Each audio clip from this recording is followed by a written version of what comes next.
This is the Workplace Podcast with your host, William Corless, brought to you in association with Yellowwood, providers of executive coaching, corporate training and facilitation, your external learning and development partner. Each week, we focus on a different aspect of the workplace. We hear from guest speakers who are subject matter experts and are incredibly talented at what they do. These experts will give you a different perspective and insight to work life, with the aim of empowering you to take a different path to success in all aspects of work life. These perspectives will include career and personal success, leadership, high-performance teams, and creating a better work-life culture in your organisation. Yellowwood. Take a different path to success with your career, team, and organisation. Welcome to the Workplace Podcast. Our topic today is how to be a better ally. Everyday actions to create inclusive, engaging workplaces. And joining us on the podcast is Karen Catlin. In 2014, Karen started the Twitter handle @BetterAllies to share simple, actionable steps that anyone could take to make their workplaces more inclusive. That Twitter handle became the inspiration for 3 books. Better Allies, which we'll be discussing today, Everyday Actions to Create Inclusive, Engaging Workplaces, the Better Allies approach to hiring, and belonging in healthcare. A self-professed public speaking geek, Karen is a sought-after and engaging presenter who has delivered talks at hundreds of conferences and corporate events. Her TEDx talk, Women in Tech, The Missing Force, explores the decline in gender diversity in tech, why it's a problem, and what can be done about it. In addition to speaking herself, Karen is determined to change the ratio for who is on the stage giving keynotes and other presentations. In addition to speaking about her books, Karen coaches women to be stronger leaders and men to be better allies for members of all underrepresented groups. Her client roster includes Airbnb, DoorDash, Google, eBay, and Intuit. Her writing on leadership has appeared in Inc., The Daily Beast, Fast Company, and The Muse, and she's consulted on articles for the Wall Street Journal, Forbes, and the New York Times. Karen, you're very welcome to the Workplace Podcast. William, it is such a pleasure to be here. Thank you for having me on your show. It is so good to speak to you. I read this book. We were talking earlier about it, and in the title cover, it says Everyday Actions to Create Inclusive, Engaging Workplaces. I have had many people speak about diversity and inclusion on this podcast. And sometimes I ask about what are these actionable things that we can do, some takeaway things that we can do. And this book has it all. Sometimes I usually get 30 minutes or 30 seconds or maybe a minute or two on some actions. This has a complete book dedicated to that. So for anybody listening in, if you are interested in this area of diversity and inclusion, if you want to be a better ally, or just, as you said earlier on, just a decent person, here are the things you can do. So, yeah. So tell me more about this book. So you started off the book talking about privilege, and this was a bit of an eye-opener to me. And when you talked about privilege, the P word, as you call it, why is that important to understand what privilege means, especially the 50 different ways it can show up in the workplace? Yeah. So privilege, and the reason I actually call it the P word in the book is because privilege, we tend not to want to talk about it. We tend to get defensive if our privilege is pointed out, because I think, and I've been there, I think we tend to go to this space of, wait a second, I'm not privileged. I had to work hard to get where I am today. We feel maybe like someone's saying we haven't had to work hard because we have privilege, or because perhaps we're being lazy about things, or we were born with that silver spoon in our mouth with a big trust fund or something backing us up, so we haven't had to have some of the struggles others have had. But that's not what privilege is all about. Privilege really is a set of unearned benefits that we get because we're part of a social group, because of our gender, definitely in different industries and different workplaces, because of the color of our skin, because of our sexual orientation and identity. You know, those are kind of the top ways someone might have privilege, more privilege than others. But as I did research for this book, William, I talked to so many people and started understanding there were some things that were a little more nuanced about privilege, and things such as financial privilege. Financial privilege means you have money in the bank that gives you some ability to take some risks with your career, perhaps. Yeah, I'm going to go for that stretch assignment or move internationally for my company or whatever it might be, because if it's too risky and it doesn't work out, I'll find another job and I've got money to see me through. That's kind of financial privilege. It shows up in other ways too, but that's one. Another is caregiving privilege or not caregiving privilege. I have 2 children. I love my children. I love my family. But for where I am now, my children are adults. I don't have that responsibility to be a caregiver in a way I used to do when they were young. And that allows me to do different things with my job and my career, right? So that's another form of privilege. Then there's privilege about actually feeling safe when you're going maybe to a conference or an evening event to meet other people and network. There's privilege that you've actually gotten actionable feedback in a performance review, which not everyone gets, right? It was so rich and complex in some ways that I decided I wanted to put together this list of 50 ways you might have privilege. And that's in the book. It's also a free download on my website, betterallies.com. If you want to go check it out and just see what all these privileges are like, go there, take a look. And the reason, and this is what you asked, why is it even important to understand this?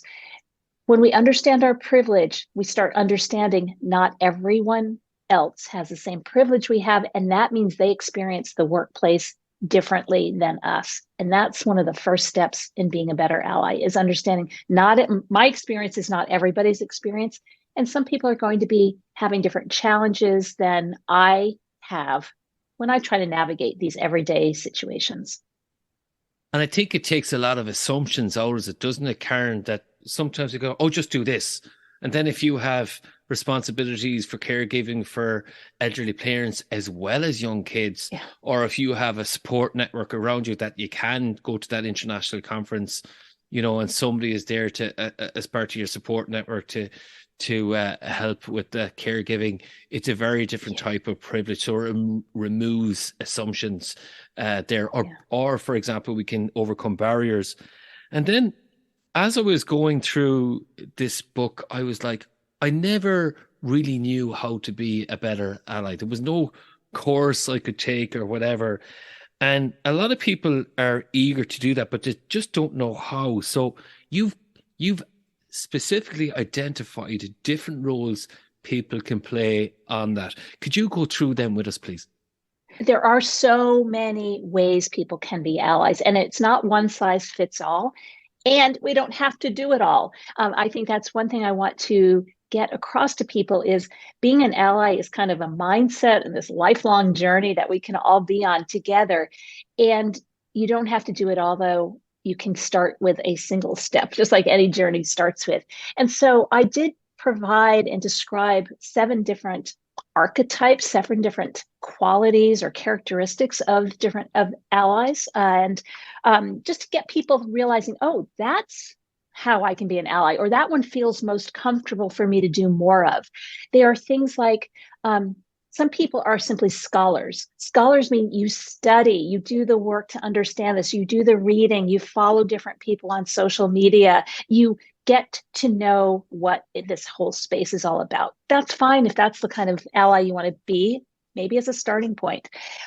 There are also people who are amplifiers. Amplifiers are people who make sure that in the meeting they are looking out for others and saying, hey, I really like the point that Anne just made. Let's talk a little bit more about that one. That's an amplifier. Or someone who will go on social media and share an article that a woman of color just wrote, for example, and saying how much they learned from it. So that's an amplifier. There are some people who are advocates, kind of behind the scene, advocating for people, making sure they're getting invited to key meetings or being considered for stretch assignments where they can learn something new. So again, just there's so many different opportunities to be allies every day. That's my premise, is every day we can be better allies. And it's not one size fits all. Yeah, and I liked how you had that sponsor there, you had the champion, and you had the upstander, which is the opposite to a bystander. Just a bit on the sponsor and the champion. So if I am a senior leader coming in, there's a bit of responsibility with the authority and power that I have to be a bit more of a sponsor and a champion. How might I do that? I'll say it's so important for senior leaders to actually get to know talent in their organizations, talent that is underrepresented, for however you want to define that identity. Because if they don't get to know the talent, how can they know to sponsor them? Sponsoring means talking about them in rooms they're not even in, whether that's a calibration meeting for promotions across an organization or something else. It's that kind of sponsorship. So step one is really getting to know the talent so that you can use some of your social capital, your credibility, to talk about them and sing their praises. I think that's a good goal for any senior leader. And then for a champion, then it's really to kind of promote the cause or to promote whatever that's going on there.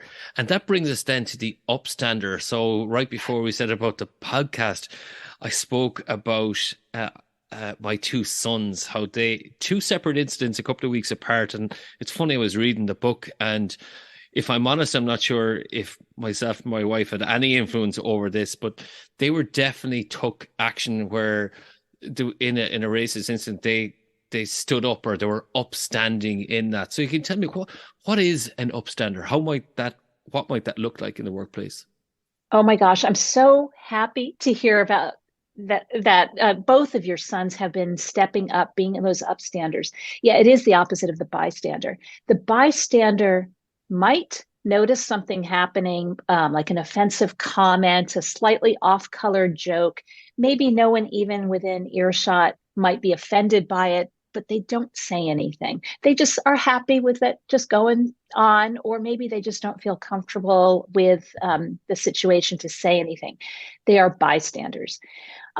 But here's the thing, we need people to be upstanders, because if we're all bystanders, that means we're all happy with the status quo. We are complicit with how things are going on, and we're not interested in making change. So we do need to be those upstanders. So what does that mean? So in a situation, let's say someone just makes I'm going to say just a slightly offensive joke, because that happens in workplaces. It may not be blatant, but it could be just slightly offensive to someone.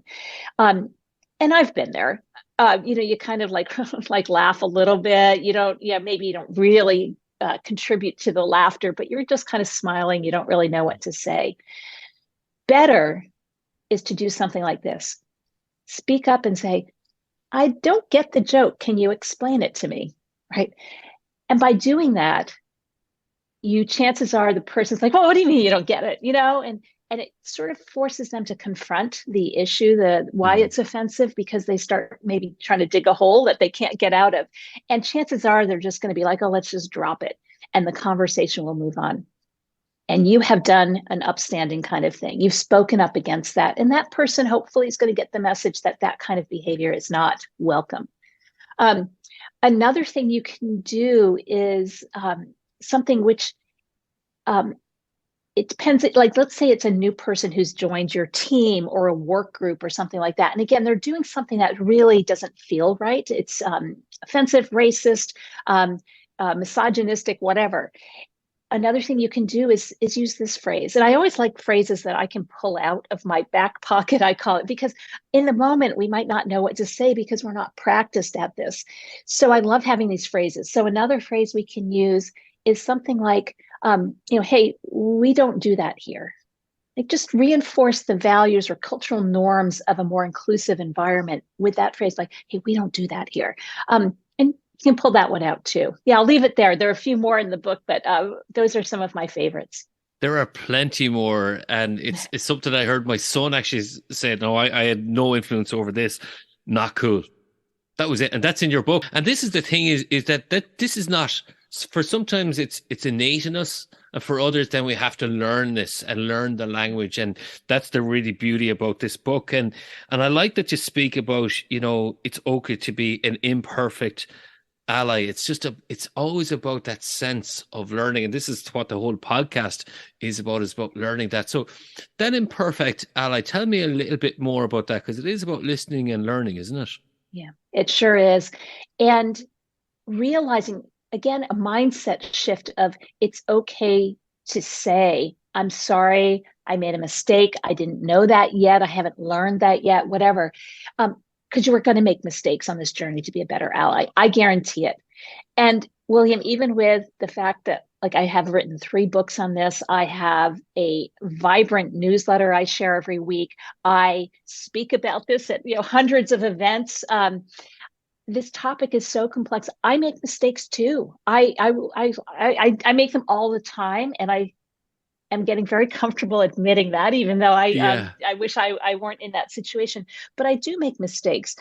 Hey, one I'll share with you is a lot of it's about my language. I'm trying my best to retire phrases that I've learned are no longer inclusive, to use more inclusive language. And one example of that is I was writing about Juneteenth. And in the States, Juneteenth is a holiday on June 19th. And it's when the last basically area of our country was finally liberated from slavery, when people learned that we no longer had, and this is over 100 years ago. And I talked about the people who, the slaves finally learned that they were no longer slaves. And someone pointed out, it's like, Karen, calling people slaves really puts all of their identity to that thing that happened to them. It's better to say the formerly enslaved people, because it was more of an action that happened to them. So not call them the slaves, but say this is something that happened to them. Very small shift, but see how inclusive that is, the formerly enslaved people. So that's one thing. It's like, okay, I now know that. And there's a quote by the poet Maya Angelou who says, we do the best we can until we know better. And then when we know better, we do better. And that is my approach with all of this. It's like I learn from the mistakes I make, and I do better moving forward. Another thing I'll share about making mistakes, because I do want to make people comfortable with making these mistakes, is I share the mistakes I make in my newsletter. When I do make a mistake, I talk about it. And in fact, I'm working on my newsletter for this week, and I'm going to share a mistake in that. My previous newsletter, I talked about why we should coach women to avoid glue work being the housework that I talk about in my book, like taking the notes for a meeting when it's not anyone's job, or collecting money for a teammate's baby shower to get a baby gift, or ordering some breakfast goodies for an early morning meeting when it's not your job. Like, this is all the stuff that happens for the health of an organization or a team, the morale. But what happens is it tends to go to women and women of color, all of these things, which really are non-promotable tasks, unrewarded tasks, and so forth. They don't really lead to career growth. So in my last newsletter, I talked about the importance of coaching women to not do this work, because it doesn't lead to career growth, and instead pointed out and coach them out. Here are some opportunities you might want to pursue that will lead to career growth. And I got so much feedback from that suggestion. I thought it was pretty good when I put it in my newsletter.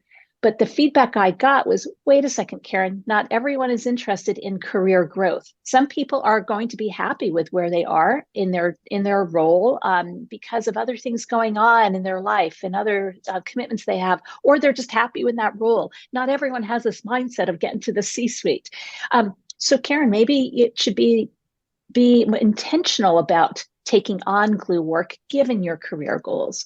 Other people pointed out, hey, wait a second, sometimes this glue work can really help a career, because you might be meeting people in another part of your organization. If you volunteer on some committee to do something, a site council to figure out new, new furniture or new ways to spend the fund budget or whatever. Yeah. You're going to be meeting with different people across the organization. And that may lead to you attracting some sponsors who can advocate for you moving around. So I learned from that, and I'll put it all in my newsletter this week, what I've learned. I'll summarize that and put it in there. This page itself, so it's on page 109, and it's understanding the office housework. And sometimes for men listening in, this may be an inconvenient truth. Is the note that I made here? Now, I've made lots of notes here. So again, it's about tracking down people who are late for the meeting, who's doing the scheduling, the follow-up. But even this is cleaning whiteboards and coffee mugs, or ordering food and making reservations. When you look around in your office, if you're someone listening in, who's doing that? Is the same people, or, is the same gender doing it, or all that type of stuff. I think it's a really important part in the book. So for me, it was like, I used to have a blind spot to this until it started being pointed out to me, for people kind of going, they knew it was a blind spot, and for me, I think it's different things like that your newsletter promotes, is actually creating that awareness. And again, you were talking about that learning piece earlier on, is that imperfect ally. Language is really important. And sometimes people use language about themselves. And a lovely note that you made in the book is you checked it to say, is it okay if I use that language as well? And we're going, no, that's for us. So really important. Yeah, especially like, and again, in Ireland, it may be different than in the States, but like the word I'll share with you that it often is fine for a group to use is ladies. A group of women will come, like it's the ladies' lunch or something like that. We might say something like that, or girls' weekend away. And those phrases are fine for us to use as a group because we are reclaiming them. We're having some identity with that, but they're somewhat patronizing or childish for, if you were in a workplace to call a group of women, your colleagues, hey, is this the girls' hour? It's like that's patronizing and childish. So just because you hear somebody else using a phrase doesn't mean you get to use it. And of course, there are racialized words too that we hear in rap songs, for example, that there's no way we should use them, even though we are hearing Black rap artists use them in their songs. They're reclaiming them. They are finding power from those words, but we should not be using them. And then even from your learnings from your keynotes or your presentations that you talk about, hey guys, there's something within it. Will you tell our listeners more about that? There's quality alternatives and why I should use an alternative. Oh yeah, the word guys. Oh my gosh. So growing up, I always used that phrase. Hey guys, it was gender neutral to me. It was just a way of reaching out.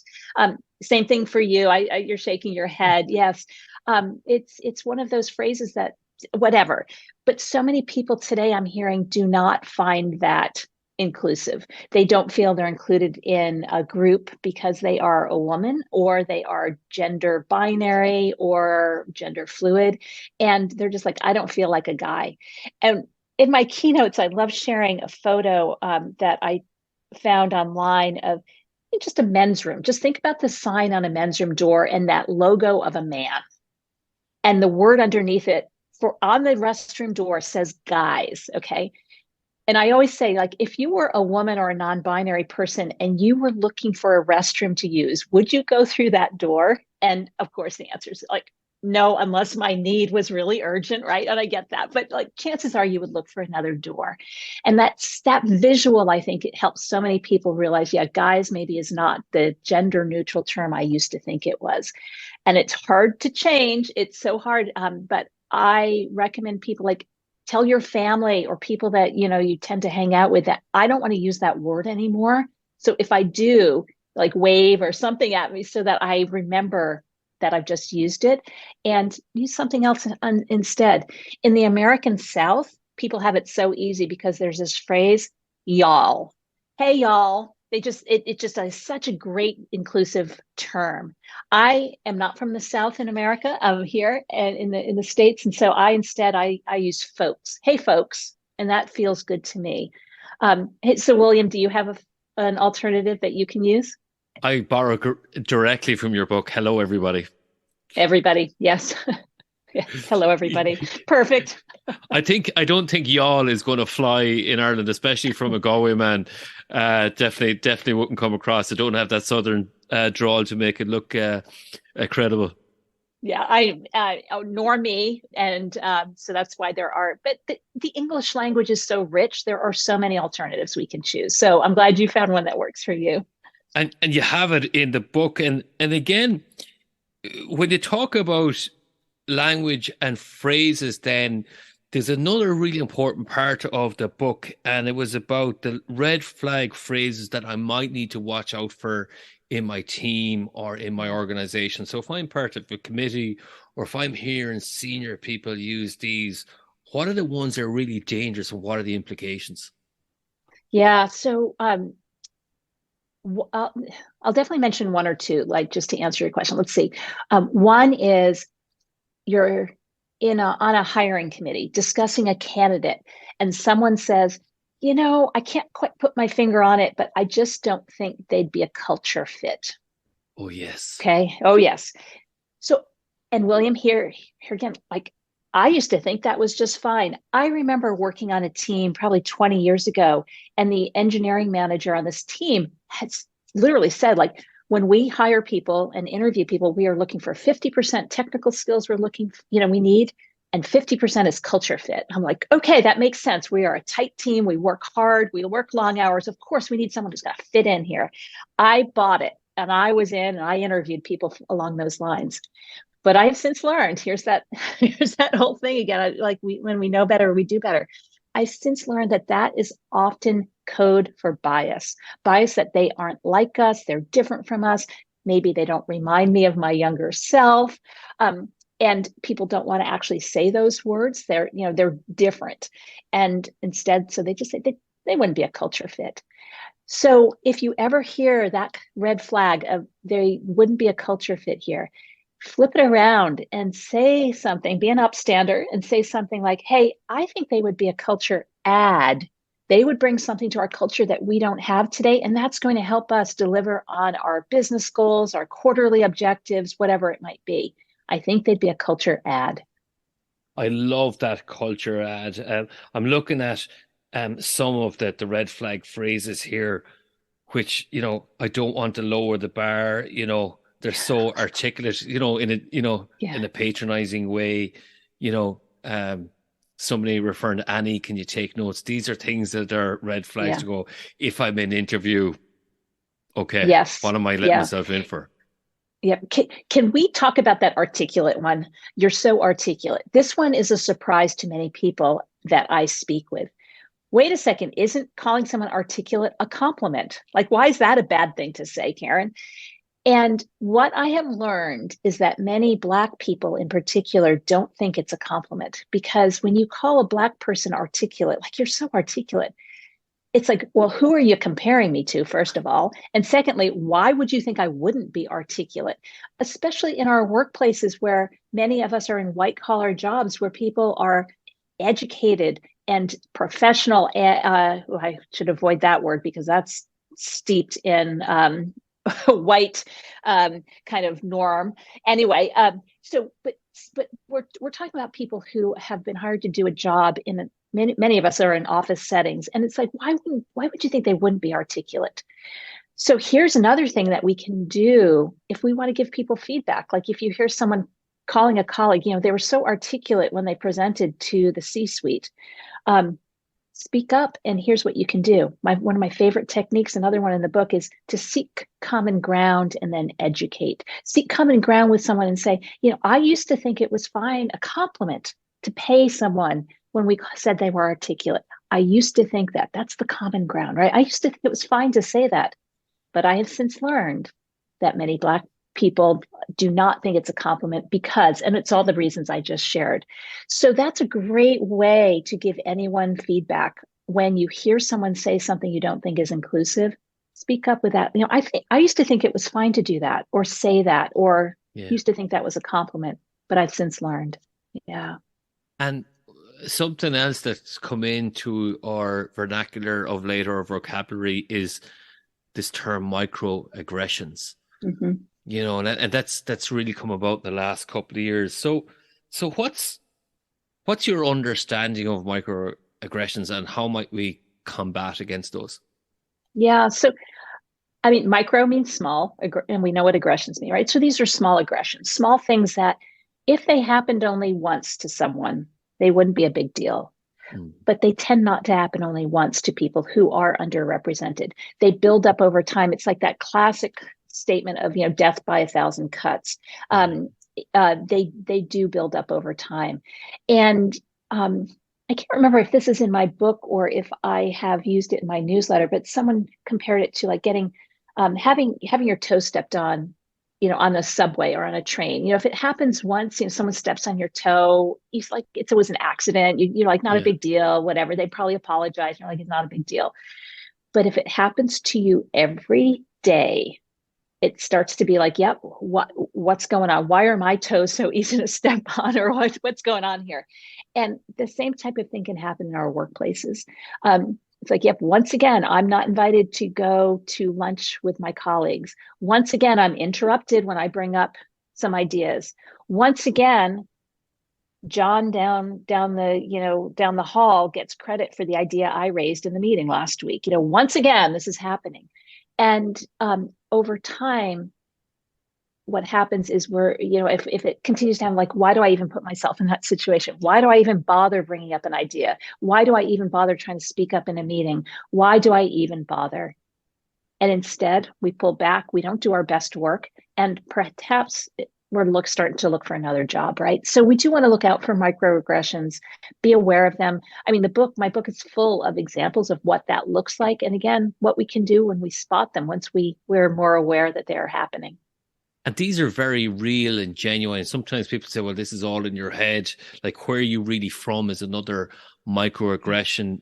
And with your permission, I'm going to quote from your book here. And I think this is from Columbia University psychology professor Daryl Wing Sue. And is it okay if I read out the definition of microaggression? Yes. Microaggressions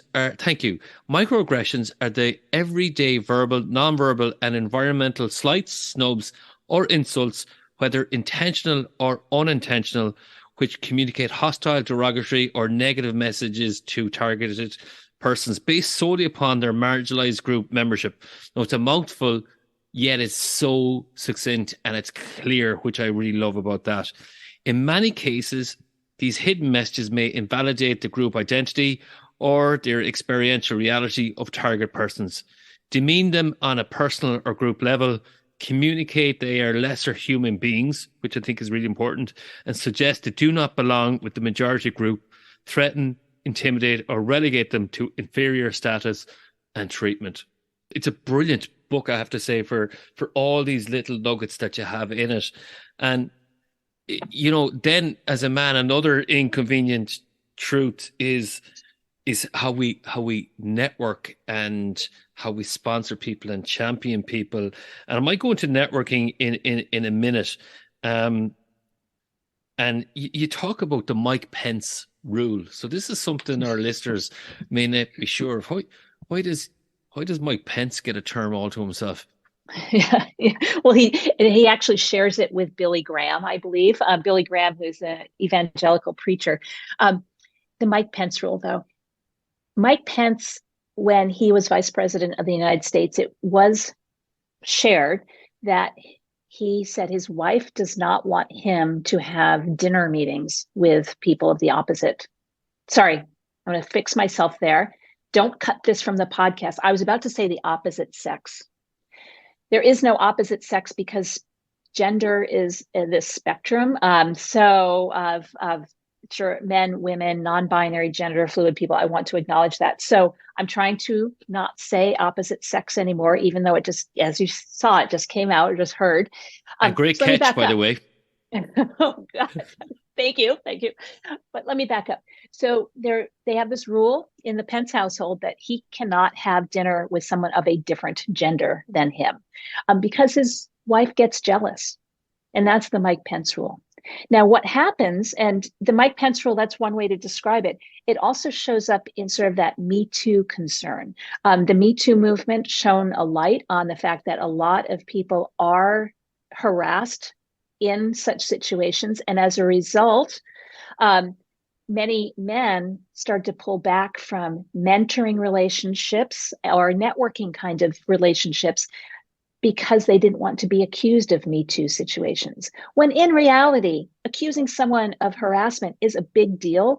It's such a small percentage. It's been studied. It's such a small percentage of the number of reports of harassment that, or worse, sexual misconduct. It's such a small percentage that someone would make this up and accuse someone who didn't do it. That guys, if you really you have nothing to worry about if you are acting appropriately. So don't pull back from these kind of mentoring relationships. Don't pull back from having dinner meetings or breakfast meetings with people of different genders.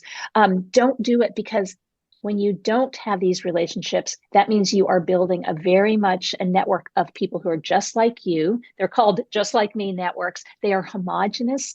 They are what leads to groupthink. They don't enrich what you are doing, and they don't allow you to meet talent that will help you deliver on business goals, right? So we want to be consciously diversifying our network and looking for opportunities to network with people who are different from us. I'll share with you too, a few years ago in San Francisco, where I live, I was leading a workshop for an entire business unit at a tech company, and it was on how to be better allies. And this business unit, the general manager of the business unit was there, and about 50 of his employees. And when I was talking about the importance of diversifying a network, he actually spoke up and he said, "Wait a second, Karen, my wife gets jealous when I have a work dinner with a woman colleague. How should I handle that?" And I was like, oh my gosh, this is real. And I hadn't even mentioned Mike Pence or anything. I was just talking about the importance of diversifying our network. And I must admit, in the moment, the snarky part of my brain was like, you need to go to marriage counseling, like couple counseling here. This is not an allyship thing. You got to sort that out with your wife. But I wanted to be respectful, and I wanted to get paid because he was paying the bill. So I simply said, I think that you have a responsibility to be meeting with people of all genders in your team, in your company, in your industry. And so perhaps from now on, you only have breakfast meetings. Maybe your wife would be comfortable with that. Or every time you have a dinner meeting, make sure there are at least 2 people there. Never have one-on-one dinner meetings again, even if it's with a man. Maybe that will help your wife. Now, I don't know. I never will know if he followed my advice, but I hope that every single person who reported to him in that business unit who was in the room that day for the workshop started holding him accountable in a different way. And it really is sometimes what prevents us from being an ally is that we're not sure, or we're insecure in some way, or somebody at home is insecure. And that's what we need to do is maybe figure out different ways around that. So a bit like what you're saying, well, what's the safe option here is having other people in a room, and it's removing those barriers. And that's what allyship is all about. So sometimes I need to remove the barriers for myself. It's like, say, let's go for a breakfast meeting. And that brings me then to networking then. So you speak about the importance of networking and its importance for allies to mentor. And then you give us this whole notion of a convenience network. Can you talk us through that? So why is networking important, and what is a convenience network? Yeah, so networking is important. In some ways, I just touched on some of these things, but think about how we leverage our networks. Like, let's just start there. We leverage our networks to hire people, right? We're constantly looking for, in our network when we have an open position. We leverage our networks when we're looking for a job ourselves. We leverage our networks when we are doing any kind of succession planning or reorganizations or talent calibration meetings. We leverage our networks for when we are recommending people for any kind of spot bonus or kudo or thank you or something, right? We're leveraging our networks when we're trying to form a working group to solve some problem that probably is high profile, right? And if our networks are full of people just like us, we are going to be offering those opportunities that I just went through to people just like us. And that's just going to lead to more homogeneity. If we have a homogeneous network, we're going to hire more homogeneity. We're going to offer opportunities to more homogeneity. And this, I think, is what we can call the old boys network. It's the way that men for a long time have been getting ahead because of their relationships with other men in positions of power.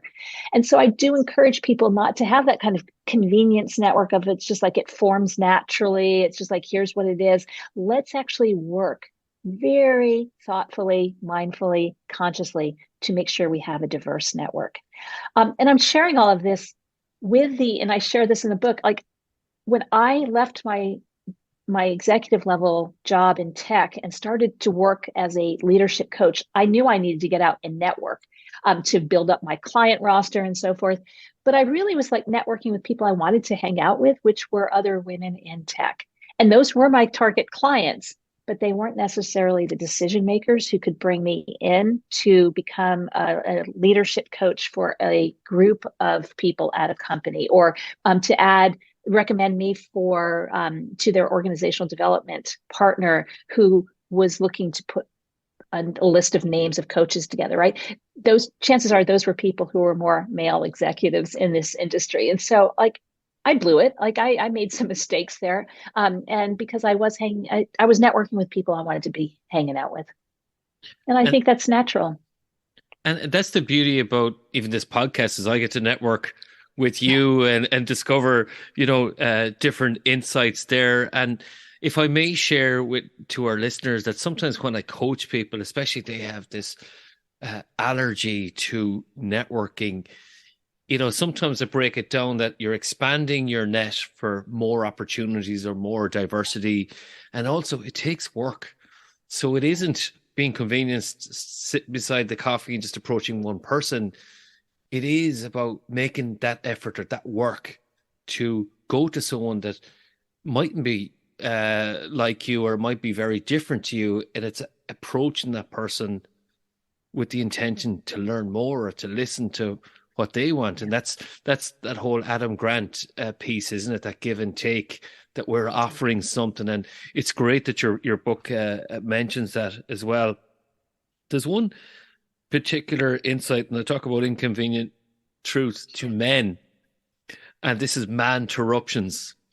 And this is something that when I first started my journey into allyship, especially for female leadership and for gender equality, this was something that I had known was an issue till it was pointed out to me. And then I went, oh, how many times do you think I've done that in meetings?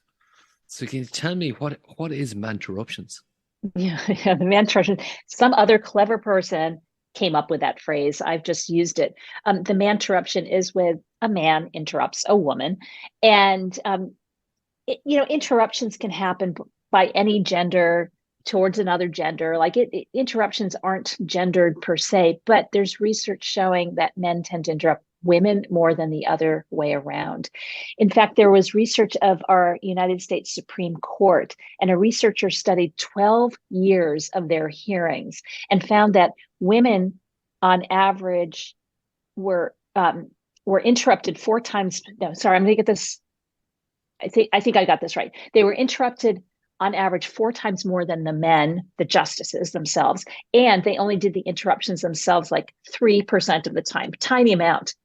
And I don't know if it's just culturally acceptable for men to speak over women than the other way around, or it's that cisgender men who are born male at birth have longer vocal cords, which means that they can have deeper voices that project better. And so it's easier for them to interrupt. It may be that women have been trained also to use qualifying phrases when we start to talk, such as, well, excuse me, I think I have a relevant point here. Do you mind if I say something? Like something like that. And we make it easy to interrupt. But regardless of the reason and regardless of who is being interrupted, when interruptions happen, people, again, it's a microaggression. We step back from the conversation. We think, why do I even bother over time? And of course, if we're trying to run an effective meeting, we're not really getting all of the feedback, the voices, the ideas to be generated in that meeting, because some people are going to dominate the conversation, going to interrupt others, and that's not an effective meeting. And again, use some very useful phrases that I would have picked up along the way. So, for example, if somebody interrupted you, if I was a fellow team member, I might say, Karen was speaking. Yeah. It's a different way Right. to say, listen, you're interrupting here. Yes, exactly. Or I'd like to hear Karen finish what she was saying, something respectful. You don't have to call someone, hey, you are man-interrupting. Like that's not going to be healthy or helpful, Yeah. right? Instead, just redirect the conversation. If you're in person too, you can retain eye contact with the person who was interrupted, and that can be an effective approach as well. I was working with a group before, and there was one individual female there, and this came up in conversation. Now, I think I brought it up, in fairness. And one of the people there who was a repeat offender had a complete blind spot to this. And they were delighted to hear this term, man interruption. It wasn't their intention. And they were horrified then to go, no, sorry, finish. So I think it is something to do about bringing that awareness, that feedback there. And, it was unintentional from their point of view. And you could see on their face when they got the feedback, their face just dropped, kind of going.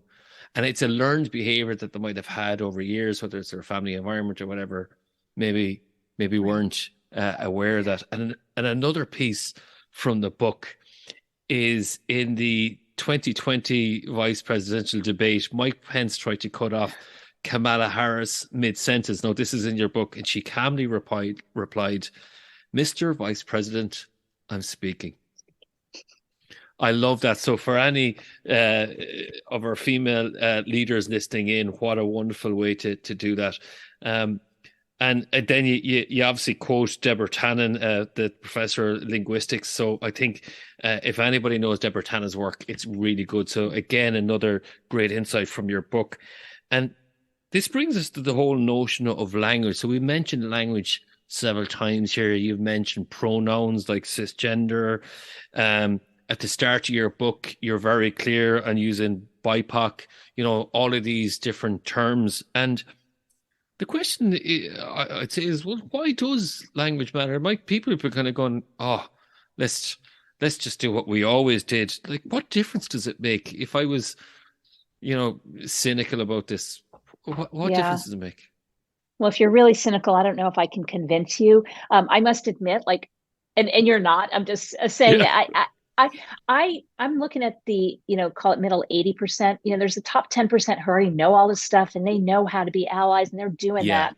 And there's the bottom, or the other 10%. I should be a little more respectful of the other 10% at the other end, which I don't care. I'm here to do a job. Let me just do my work, whatever. But a lot of people are in the middle. And they're the people I'm talking about who are hungry for ideas, who want to learn how to be better allies and are looking for some suggestions. But if with language, we have to admit and acknowledge that language shifts all the time. It is part of what language is. It shifts with cultural changes and norms and societal changes. And what used to be inclusive may not be inclusive anymore. And why not, with just the language we use, why not take every step we can just to make sure that we are evolving our language to be more inclusive? In some ways, I think it's one of the more simple things to do, even though it means retraining us and having new habits and so forth. I think it's one of the simpler things because it is something that we can do ourselves every day. We can be more mindful about our language. And that might be sharing our pronouns in our Zoom. It may be putting pronouns, even if we go to a conference and even if there aren't pronoun badges to put on our lanyard, we could write them on with a Sharpie or something like that. That certainly is one. Put it in our email signature. That's an easy thing to do. I can't tell you how many times I quote somebody in my newsletter or in my books, and I actually have to click through on their bio and maybe a couple, do some work to figure out what pronouns they use. But I do that because I don't want to misgender someone. So I think it is important to do that. And let me tell you, for someone who uses a pronoun that maybe doesn't naturally associate with their first name, whatever for whatever norm that is, and you use their correct pronoun, it goes miles. It means so much to someone to realize that you have done that work. You are adjusting your behavior. Now, that said, I will tell you, I have trouble with remembering to use they, them pronouns for a single person. I have trouble remembering that. I have a son who has a roommate who goes by they, them pronouns, and their first name is something that I consider to be a feminine name. So I'm constantly saying she or her when I refer to that roommate. I do it. And my son just, will start using they, and they are going, here for the weekend. He'll just use the right one as a subtle way to correct me, and I'll apologize and just use they in my next sentence. So when we do, if you're like me and you're having trouble with they, them, singular pronouns, the best thing to do is not make a big deal out of it. It's very tempting, William. I don't know if you're there, but it's tempting for me to start saying, sorry, I'm N years old. I've had trouble with this. I've never had to do this before. It's just hard. Like I know it's important, and we start making this huge deal out of it. Instead, it's better to just apologize and use the right pronoun moving forward. Don't make a big deal out of it. Yeah, there's something there. So part of my journey of being an ally was sometimes I was overeager to help, and then you're making a big deal of something that shouldn't have been a big deal, So I think there's something about that. What you're saying is just pick up the cues and go with it, and there's something about that as well. And again, if somebody is making the effort, is to reassure them as well. Thank you very much. And just kind of move on quite quickly, isn't it? Yeah, exactly. Yep. And pledge to do better. Yeah, and I love that Maya Angelou quote. Can you tell us that again? Yes, we do the best we can until we know better, and when we know better, we do better. I hope I got that completely right. It's close enough, though. It's close enough for me. And with that, we're coming to the end of the podcast. So I'd like to give you this opportunity now to let you talk to our listeners. If they were to find more about you, Karen, and about the really sterling work that you do, how might they do so? Yeah, thank you. Well, I recommend heading to betterallies.com. That's the website I use for all the resources I provide around my books, my speaking, and so forth. And I do love speaking about this topic. It is tough, it's complex, but I love challenging questions and breaking it down and really talking about what we can do, the actions we can take. And we cover a lot today. I really appreciate that you have pulled out and teased out so many of these topics for us to discuss. So please head to betterallies.com and please consider signing up for my free newsletter. It is free. I send it out every Friday, and it's called 5 Ally Actions. I do a roundup of things I've learned during the course of the week on how to be a better ally. And as I mentioned before, the mistakes I make, I put those in there too, so that we can all be learning together. So it's, being an ally is changing our behavior. It's learning new things to do. It's building up new habits.